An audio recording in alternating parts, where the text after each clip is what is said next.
Rabbanim, friends, family, of course, our Chashuv Inwood community. Shechianu, v'kiyimanu, v'giyanu lezman hazeh. We want to thank HaKadosh Baruch Hu for bringing us to this point, to the beginning of this superb endeavor. Building a mikvah in our community, I was told by many Rabbanim, sitting on the dais or in front, is the most important avodah and mitzvah we can do right now. There is a great need in the Far Rockaway Inwood communities to have a new, beautiful mikvah. There are two families in particular who deserve a tremendous amount of thanks for this project. The Brazil and Berkowitz families have been the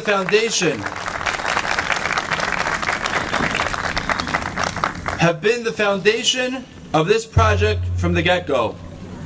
And it is due to the generosity of Mrs. Berkowitz that we are at the initiation of the building of this mikvah.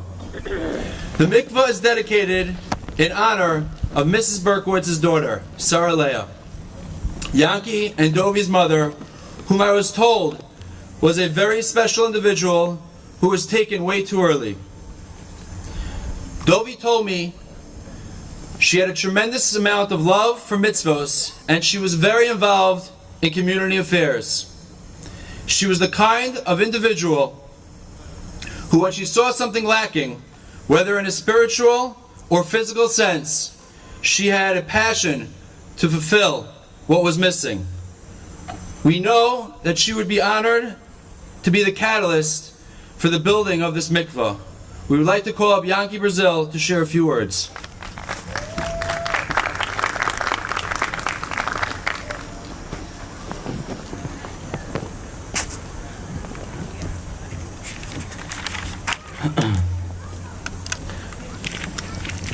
Rishos, all the Chashuv Rabbanim, Rosh Hashivas, and Chashuv guests who came out today to support this very important milestone for our community, the building of a new mikvah, Mikvah Sarah Leah Binyan Liba, in memory of my mother Sarah Leah Brazil Allah Shalom. Rosh Rishon, I want to thank HaKadosh Baruch Hu, Baruch Shechianu v'kiyimanu v'giyanu l'zman hazeh. I'd like to thank my dear grandmother, my mother's mother, Mrs. Marion Berkowitz, who, if not for her, I wouldn't be standing here today talking about Mikvah Sarah Leah. When the need came up in the community to build a mikvah, my grandmother immediately took interest in being part of it. On behalf of my siblings and myself, we are so grateful to you, Grandma, that Mommy will have this tremendous eternal zchus in her name. And every time the mikvah will be used in Mirza Hashem, it will be an aliyah for her special neshama. A special thank you to my brother and sister-in-law, Dovi and Yechevet, as well as all the board members for their tireless effort in making this mikvah a reality. I want to welcome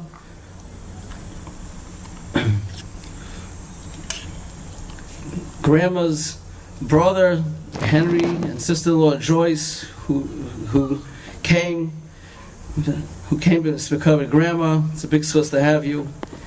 And last, a very special guest came in this morning from California and surprised us. My sister Chani and my niece Sarah Leah Wittenberg, who came in. It's a tremendous chus that you're here to join the simcha.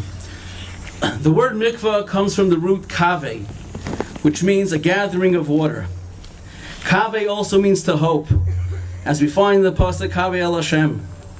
The connection between the two is that in life, people encounter challenges that they must overcome. Indeed, to do so, they must first believe in themselves and their potential. They must gather all their strengths and past successes together, molding them into one force and energy, and then take on the challenge. When self-emunah brings to achdus in oneself, then one is empowered with the fuel of hope to overcome the challenge. My mother, Allah Shalom, possessed a special gift to mechazik the challenged and downtrodden by igniting new hope and growth within these individuals. She would complement them by gathering all the person's strengths and successes, some of which they themselves were not aware of. Then with her big, warm, engaging smile, like a mikvah tahara, she would infuse a self-belief within them to the point that they felt as if they were cleansed and purified with a new spirit and determination to reach the goal of overcoming the challenge that was facing them. For her, it was very simple. She just shared with them her natural simchas achayim. May this mikvah be a zchus for her holy neshama, her whole mishpacha, and for all of Klal Yisrael. May we be zeichet to see the Gula Shalema from Meher V'Yameinu. Amen.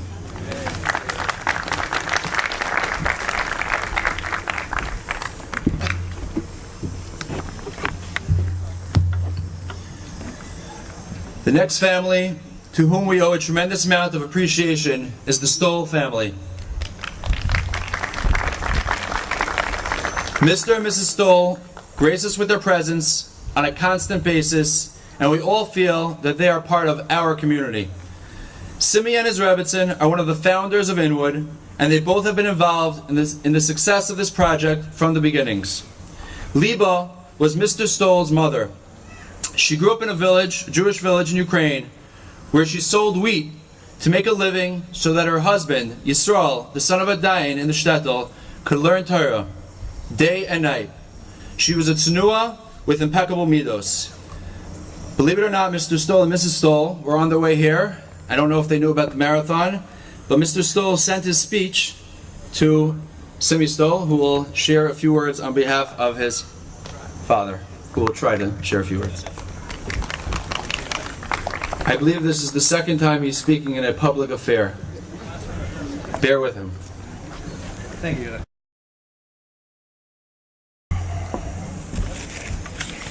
Hi. Okay.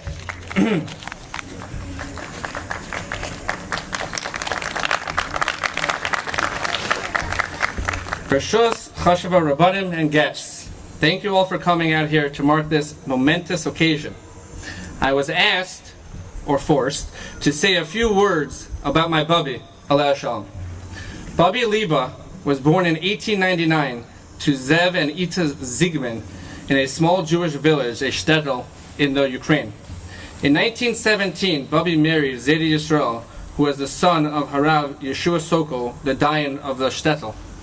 Bubby went into the family business, which comprised of the women selling wheat to earn a meager living so that their husbands could learn Torah night and day. That was the life she envisioned having, selling wheat and raising a Torah family, and having her husband follow in his father's footsteps. Hashem, however, had other plans as the Bolshevik Revolution erupted in 1917 and ended in 1918 with the Gentiles blaming the Jews for the war and attacking many Jewish villages. To Bubby, Unfortunately, Bubby shtetl was not spared the tragedy. Bubby escaped 9 months pregnant with Zedi, along with 4 of Zedi's brothers and their family.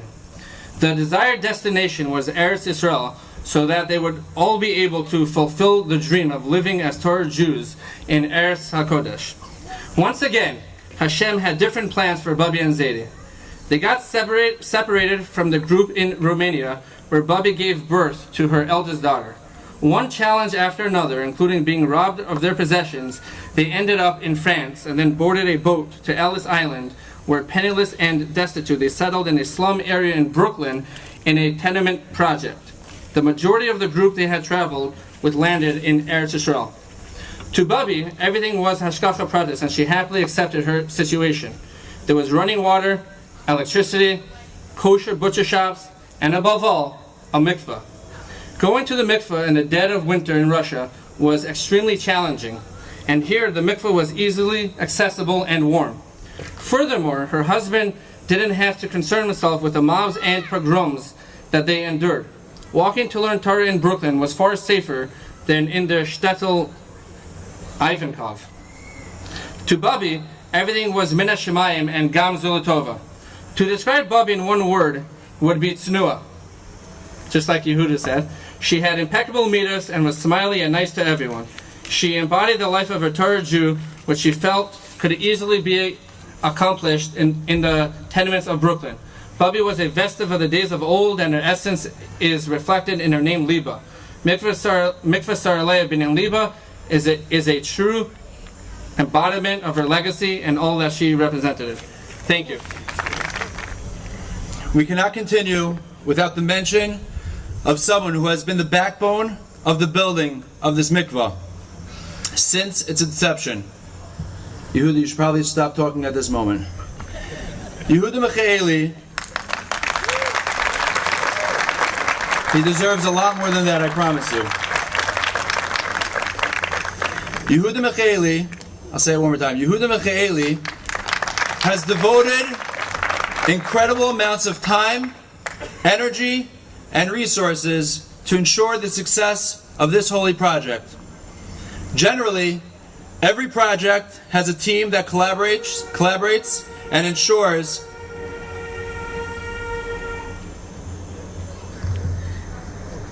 Yehuda Michaeli, every project has a team that collaborates and ensures the success.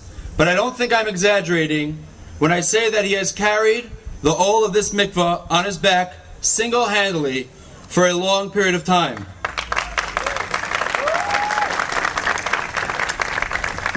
Your devotion to the community and the klal is an inspiration. HaKadosh Baruch Hu should bench you and your family to always have the strength and the drive to be involved in Avodas HaKodesh.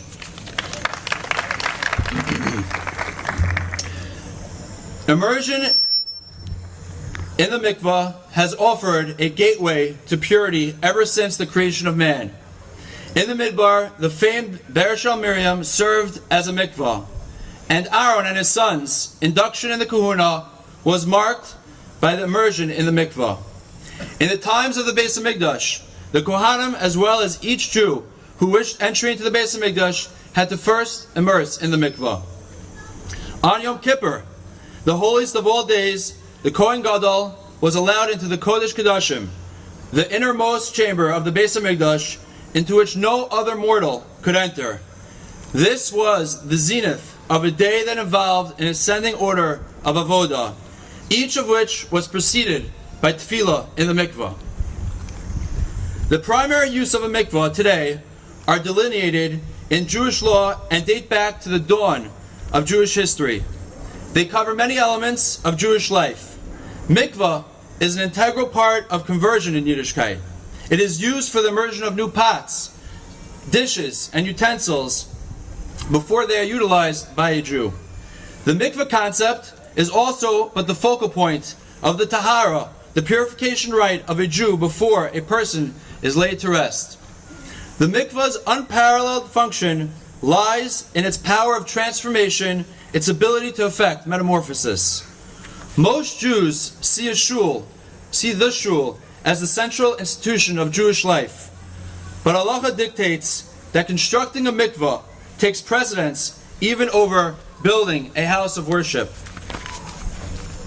The program will be finished shortly. Both a shul and a Torah scroll, Judaism's most venerated treasure, may be sold to raise funds for the building of a mikvah. In fact, in the eyes of Jewish law, a group of Jewish families living together do not attain the status of a community if they do not have a community mikvah. This is for a simple reason. Private and even communal davening can be held in virtually any location, and venues for the social functions of a shul can be found elsewhere. But Jewish married life, and therefore the birth of future generations in accordance with halacha, is possible only where there is accessibility to a mikvah. It is no exaggeration to state that the mikvah is the touchstone of Jewish life and the portal to the Jewish future. Jewish life is marked by the notion of Havdalah, separation and distinction. On Motzei Shabbos, as Shabbos departs and the new week begins, Jews are reminded of the borders that delineate every aspect of life.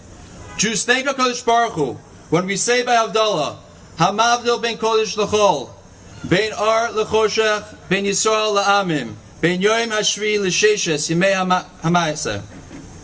In fact, the literal definition of the Hebrew word Kadosh, and most often translated as holy, is that which is separated, segregated from the rest for a unique purpose, for consecration. In many ways, Mikvah is the threshold separating the unholy from the holy, but it is even more. Simply put, immersion in Mikvah signals a change in status, more correctly, an elevation in status. Its unparalleled function lies in its power of transformation, its ability to effect metamorphosis. The Mikvah personifies both the womb and the grave, the portals of life and afterlife. In both, the person is stripped of all power and prowess. In both, there is a mode of total reliance, complete abdication of control. Tefillah in the mikvah can be understood as a symbolic act of self-abnegation, the conscious suspension of the self as an autonomous force. I took that from a book. In doing so, the immersing Jew signals a desire to achieve oneness with the source of all life, to return to a unity with HaKadosh Baruch Hu. We go into the mikvah, as Rav Gamliel Ramanovich once told me, where we cannot breathe and live and come out as a new person. Immersion indicates the abandonment of one form of existence to embrace one infinitely higher. In keeping with this theme, immersion in the mikvah is described not only in terms of purification, revitalization, and rejuvenation, but also, and perhaps primarily, as rebirth. May HaKadosh Baruch Hu bench us to see the mikvah come to fruition shortly.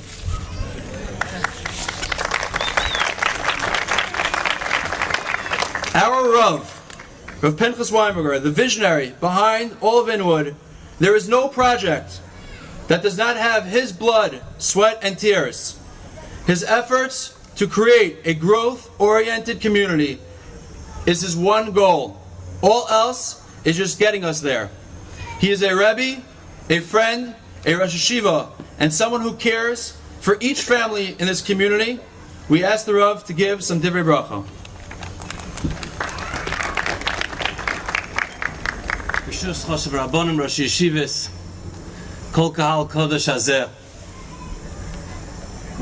The Gemara in Chulin, that Tzadik Aleph Amud Beis, brings down an interesting story, an interesting Maisa. The three Gedolei Adar, Rabbi Gamliel, Rabbi Yeshua, Rabbi Akiva, were in the butcher shop. They're in the Itlas, in the marketplace, searching for a behemoth for some meat. The occasion was Rabbi Gamliel was making a chasana, a wedding for his son. And Rabbi Akiva turns to him. He turns to Rabbi Gamliel and he asks, why is it that by Yaakov Avinu in a few parshias we find, after he fought with the Sarash Shel Esav, that the sunrise was risen for him.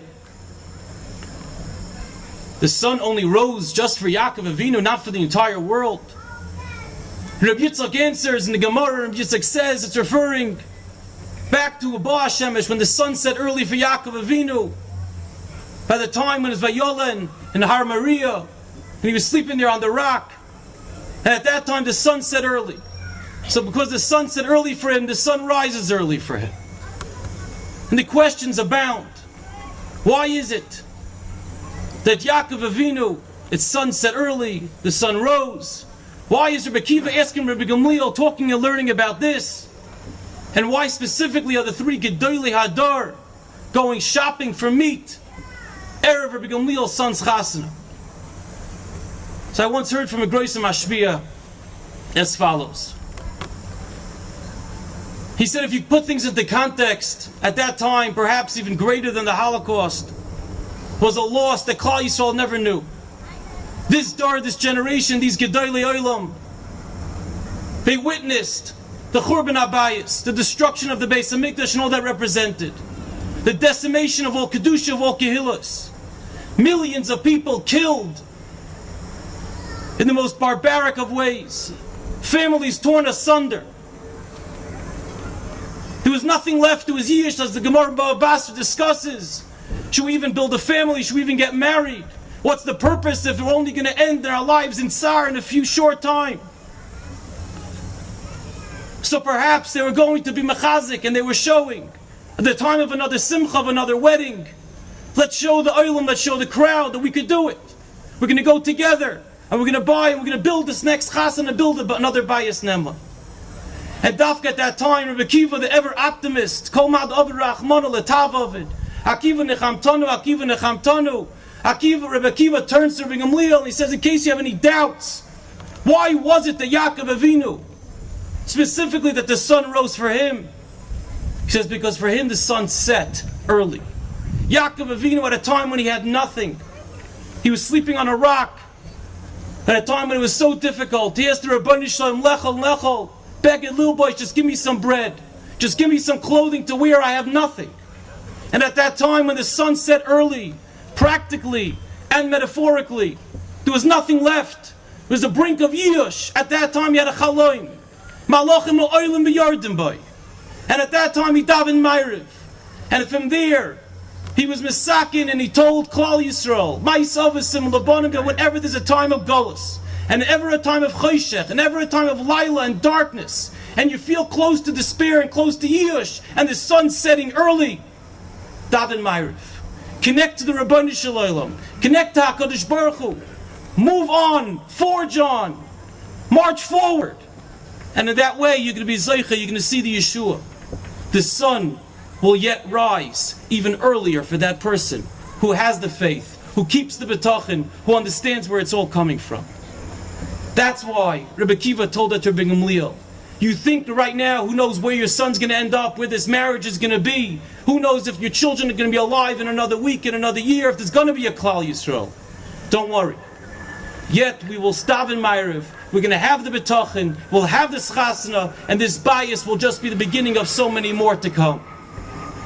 The secret, about almost 2,000 years later after that Maisa, as we're standing here today, primarily is the mikvah. As the mikvah represents physically and conceptually an idea of kaveh, of expectation of Yeshua, not just a hope but an expectation. As we know from HaKadosh Baruch Hu that we'll be here, and Am Yisrael and Klal Yisrael will survive and will thrive. And through that mikvah, and through the ability to be caught in Shenoy Ladami, to plug ourselves in, to have a rebirth, to have a reconnection, the dveikus b'HaKadosh Baruch Hu at any given time. That's the Yeshua, that's what we're looking for. And even though sometimes you feel the sun setting, realize that the sun will yet rise again, and if you have the betachin, even earlier for you. That's the ability, the schus of building a mikvah, of hamshachas shalshelas hakodesh that Klal Yisrael's had. That was Rabbi Akiva's limud to Rabbi Gamliel, and Baruch Hashem, his vision has proven so beautifully correct as we stand here now. I remember a few short years ago, maybe 4 or 5 years ago, I was walking back from shul with Reb Zev Stoll, and he turns to me, he's like, it's so nice, the community's growing. At that time, maybe we had 30 mishpachas, 30 families here. He goes, I think it's time for a mikvah. I was like, I couldn't help myself, but I remember exactly where I was standing. I was passing by 433 Dowdy, Katz's commissary, and I laughed. And I said, 30 mishpachas, 30 families are starting off on their lives. Just put any savings they had or any support they're able to get from extended family and friends into their homes for a mortgage. You expect us to get a mikveh here? He says, there's no choice. What are you supposed to do? There's no other option. So at first you pushed it aside, but then as the community, Baruch Hashem, grown, had so quickly, and the need has arisen for obviously special times, and of course for the community at large, the general Five Towns community has grown bli ayin hara, exponentially, without the ability to even blossom beyond anyone's wildest imagination. And therefore the decision and the need came.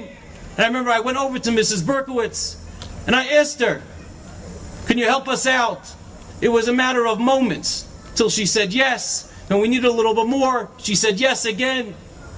And between them, between the Mikvah Saraleah, between the Stolls of Binyan Liba, this project has come almost to fruition. That's what the mikvah is able to do. It brings us koichas from without that we didn't know that we had, mikoyach al hapoil.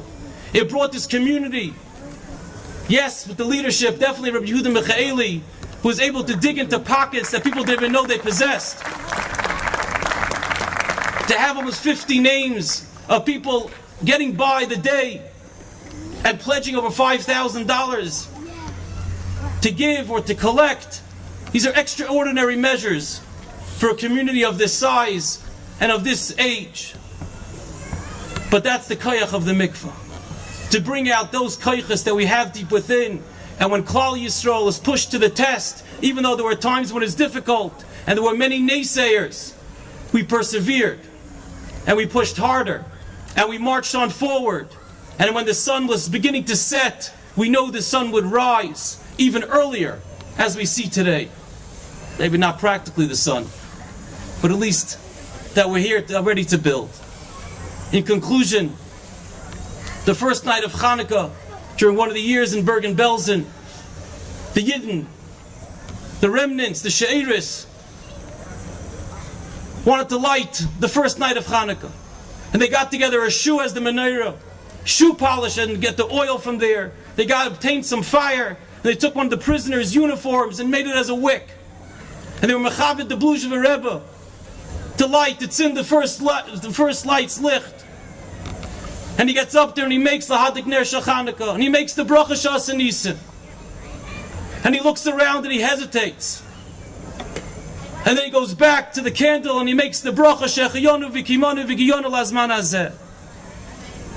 And as everyone ended with the Amen, a more of a secular Jew, which of course can't be judged given the atrocities that he had just witnessed and experienced, he screams out the Bluzhever Rebbe's last name. He said, Spira! I can understand the first two brachas. Lahadik ner misha'as I get. Yeah, you believe there was a miracle, maybe something happened. But what gives you the audacity to say Shechayonu V'Kimonu V'Giyonu Lazman Hazeh at such a time? There are bodies strewn around us. None of us have a family left. Our communities are gone. And you're saying Shechayonu. And the Rebbe answered. He said, I had the same hesitation. I wasn't either sure. And I looked around. And I realized that the real Shechayonu that we're making over here is that Klal Yisrael, in Bergen-Belsen, in Gehenim, with no families, with no communities, gathered around to be Mekayim a mitzvah, to tzin a licht on the thread of their own lives. And they gathered a shoe, and the shoe polish, and their uniform, to tzin the first licht. Is that not a reason to say Shechayonu V'Kimonu V'Giyonu Lazman Hazeh? Baruch Hashem, we're not living with such a Gehenim. Nothing close. We're living besimcha for the most part. Thriving begashmius, afilu beruchnius. But yet, everything that you do for the klal, everything you do l'man ha'Torah, l'man ha'mitzvahs, l'man avodas Hashem, comes with a struggle as the way it has to be. And yet, perhaps a time for a shir while we don't make the bracha of the Shechayonu. But at a time when you look at everyone gathered together, who has dug so deep and has pushed so hard to try to get to where we are today, you can't help but say Shechayonu V'Kimonu V'Giyonu Lazman Hazeh. Just as Yehuda had already said, I just want to reiterate the Hakaras HaTov to the board, to Reb Simcha Stoll, to Reb Yehuda Michaeli for spearheading this project, to Mrs. Berkowitz and her family, to Reb Zev Stoll and his family, for doing all that they've done. The chizik, as you heard from who they're named after. It wasn't easy. There's constant struggles and constant challenges and constant choshech and constant darkness. But the light that their families have lit, Le'ilu Nishmasam, will the Mitzvah light the Hamshachas of Klal Yisrael, and the sun of Mitzvah will rise with the ultimate Zrichas Hashemesh with Mashiach Tzidkenu b'Meheru b'Yameinu.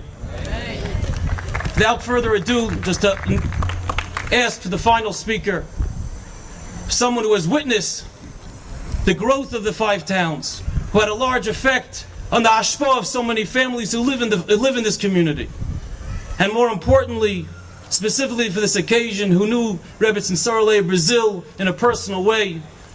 It's our covet to ask Rebbe Shua Kerland to say a few words.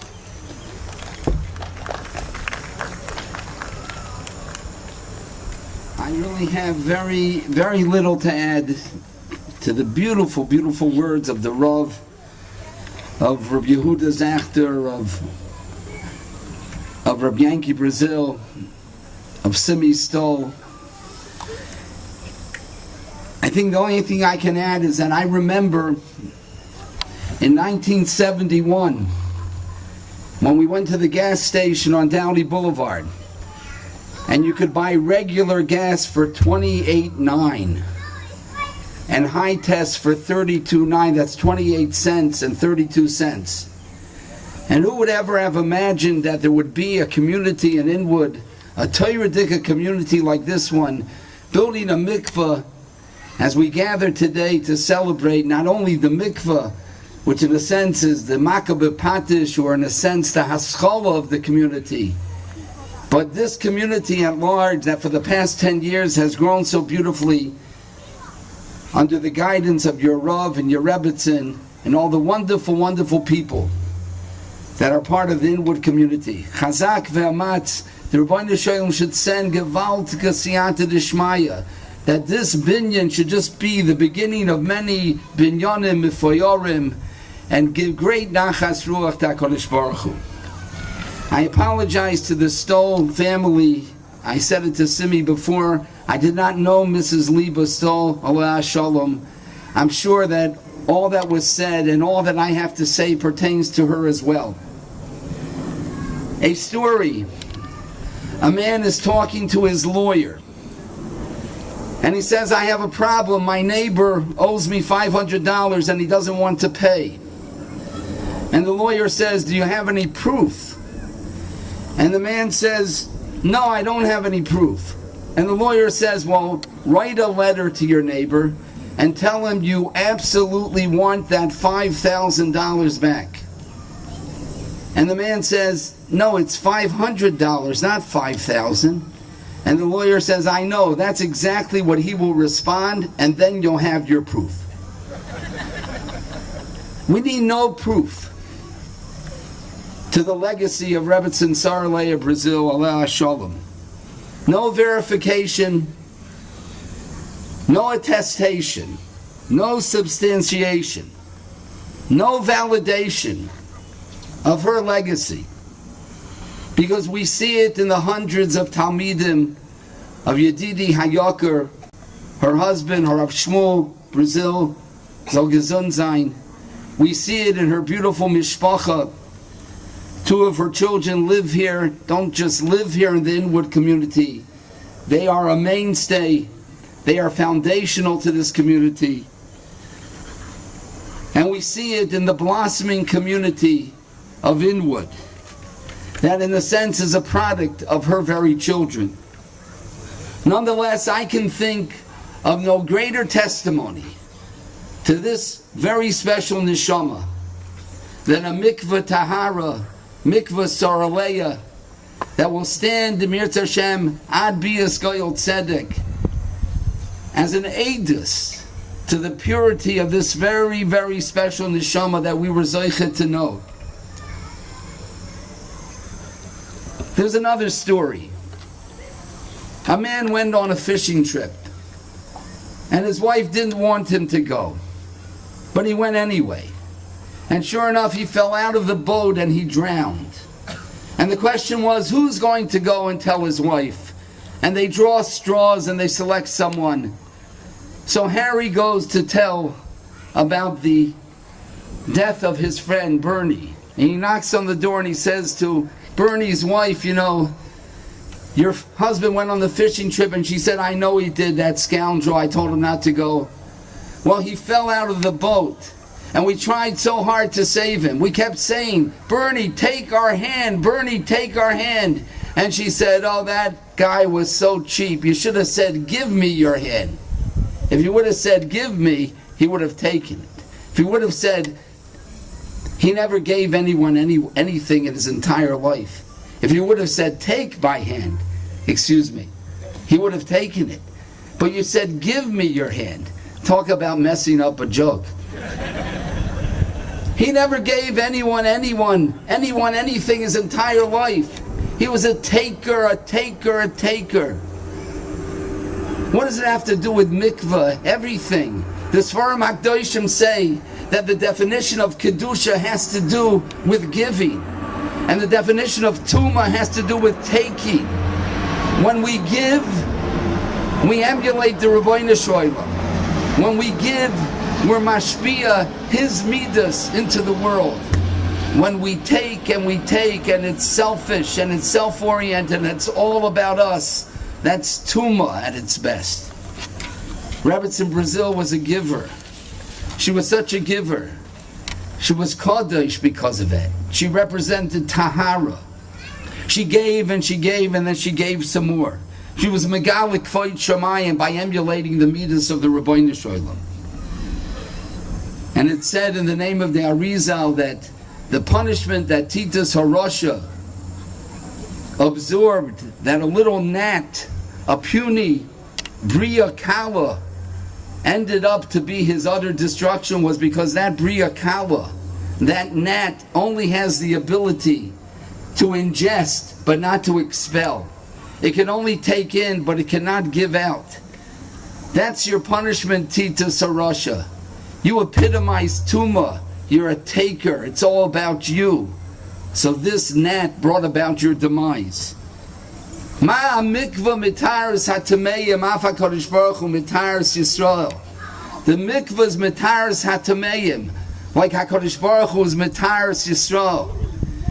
And here too we have to emulate the midas of the Rabbeinu Shalom. Mahu afatah.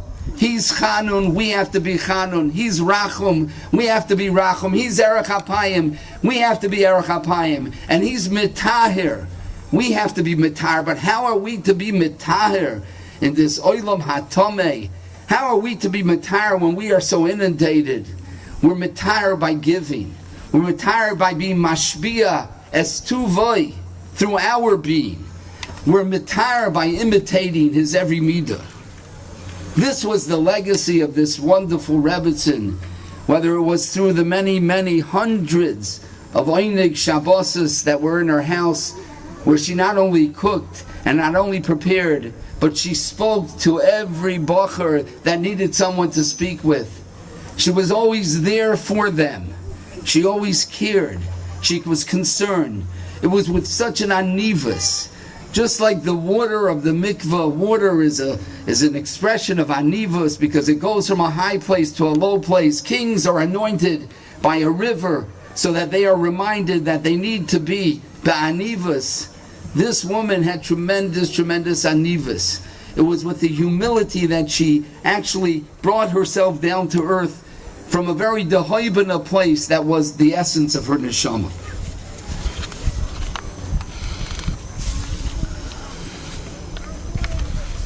We learned last week, and I'll end with this. Godo Hachnosas Archim, Mikabolas Pnei Ashchina. And everyone knows the question, how could Avram Avinu leave the presence of the Rabbeinu Shalom to go greet the Archim? How do you dare leave the presence of the Rabbeinu Shalom? But I think that he never left the presence of the Rabbeinu Shalom. He brought the Pnei Ashchina with him, because in the ideal sense, in Avram Avinu's case, he had absorbed the Yud Gimel Midas of HaKadosh Baruch Hu to the point that the Rabbeinu Shalom's presence was part and parcel of his existence. The Achnosas Archim that he did was with the Pnei Ashchina with him, that he never took leave of. This, in a sense, was Rebbetzin Saralei of Brazil. From the radiant smile that we all remember, the warmth, the sagacious advice, her very humble being that mimicked the Rabbeinu Shalom in almost every way. We saw that there was Shechina lit. The Shechina was on her face. There was Shechina on her face. There was Tahara on her face. There was Kedusha on her face. This mikvah, this beautiful binyan that shall stand l'shem u'l'seferis in this community of Inwood, is such a proper commemoration, dedication of this special person. The Rabbeinu Shalom should help this wonderful community I stand here and I feel I can say that if my Rebbe, Reb Shlomo Freifeld Zatzal, was alive, and he would see what has happened here in Inwood, and he would see the Mesiras Nefesh of this wonderful Olam. And now, some 10 years later, they're building a mikveh with money that no one ever thought would exist. And he knew Mrs. Berkowitz and her husband, Alav Hashalom, and he knew how gracious they were. And I'm sure he would say wonderful things about the Stoll Mishpacha. And all those Yedidim who have been Meiser Nefesh to spearhead this unbelievable project, to bring Tahara, to bring Kedusha to this wonderful, wonderful tzibur that is already a tzibur of Kedusha, to bring more Kedusha, to be Marbek Kovet Shemayim. He would have tremendous Nachas Ruach. And the Nachas Ruach that he would get from the Koyach of a tzibur working together to go beyond that which any mathematics would ever predict, to defy the laws of mathematics, which he always said was the koyach of a tzibur. He would graciously bench all of you. I can't speak for him, but I will give you my birchas hedyot, that this community should be zoiche, to vax, to steig, to grow. And you should see your mishpachas grow in the ways of HaKadosh Baruch Hu. Give great nachas ruach to him. And in that schus will be zoiche, lebinyan beis hamikdash b'mhei Rabbi Yameinu.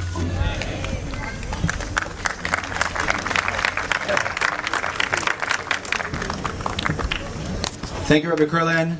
We just want to finish off by saying thank you very much to our corporate sponsors, Seasons, Katz Elite Catering, Consult, Maidenbaum, Goldman Roofing, 718 Insurance, Gourmet Glot, Mass Travel, Vintage Farmer, and Camper Raven. Thank you so much. And who? Mendel. Oh, Dr. Mendel's here also. Sorry. Dr. Mendel. Thank you. 2 household items and then we are done. Thank you so much. Look around the crowd, even in this unfortunate, not perfect weather. I want you to look around and see how many people came out. All the hats that were designed and were made for the event, anyone who participated in from the community in the Give or Get 5K campaign in Inwood is welcome to take one home, and anyone who in the outside the community who gave more than $5,000, please feel free to take one home. We'll ask all the Rabbanim, thank you so much for all coming. If they're able to take a photo op behind and take a shovel, we would greatly appreciate it. Thank you so much for coming. Last announcement. We hope to be standing here in the next year or so in a building where we all could be very proud of what we have accomplished. There are a few people standing around who are willing to gladly take any amount of money that you will be willing to give. Send your Rabinowitz, I believe, is in the back. You could raise your hand, or anything that you could help us. We greatly appreciate it. We are almost there. Thank you so much for coming out. Have a fantastic evening. And one more announcement. I apologize. Thank you, Bruce Blakeman, for coming. We appreciate you coming out, Mr. Bruce Blakeman. Have a wonderful evening. Thank you so much.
you're the music and the rhyme, you're the rhythm and the time. Toda lecha.